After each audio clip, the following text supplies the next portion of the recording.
Hello বন্ধুরা, welcome to my channel. আমরা আজকে রাত 10টার সময় এইমাত্র দার্জিলিং পৌঁছেছি। তারপর একটুখানি লাইট লাগিয়ে ধরনের কিছু স্ন্যাপ নিয়েছি। তো একটুখানি দ্রুত করে ভিডিওটা দেখো, তারপর দেখাচ্ছি কিছু কিছু ভালো ভালো পার্টস সমস্ত। এটা হচ্ছে সুমন্ত রায়, এটা হচ্ছে এক ফক্কর, আমাদের এখানকারই সঙ্গে গিয়েছিল।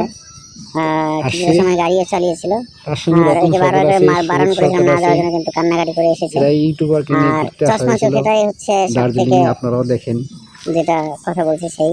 আর আরেকজন আছে সঙ্গে, আমাদেরই বন্ধু, আমাদের সঙ্গে ছিল দারুমত খাওয়ার বিশেষ আমার পার্টনার। আর আমি রতন সরকার, এই হাতটা আমারই। আমি ড্রয়িং করেছিলাম দার্জিলিং পৌঁছেই। আর ওখানে সময় অতিবাহিত করার মতো পার্ক ছিল, সেখান থেকে গিয়েছি, তার ফাঁকে ফুঁকরে আমি এই ড্রয়িংটা করেছিলাম। যাক, এইটা হচ্ছে চিকু পার্কের উপর থেকে ক্যামেরা করা, নিচে স্রোত বইছিল সেই অংশটা।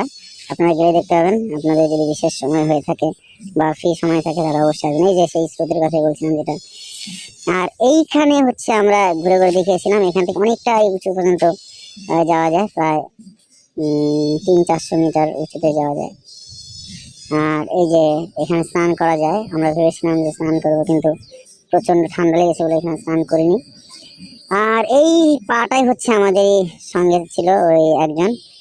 আর এই যে হাতে জামা কাপড় নিয়ে আছে, ওটা আমাদের পার্টনার। আর এই ছেলেটা অচেনা। ওই হচ্ছে আমি সিঁড়ি দিয়ে উপরে উঠে গেলাম। এখানে একটা বিশেষ মূর্তি রয়েছে, ওয়েট দেখাবো। ওই হচ্ছে হাড়িটা নড়ানো যায় না, আমি চেষ্টা করেছিলাম নড়ানো, কিন্তু সরানো যায়নি। বাই।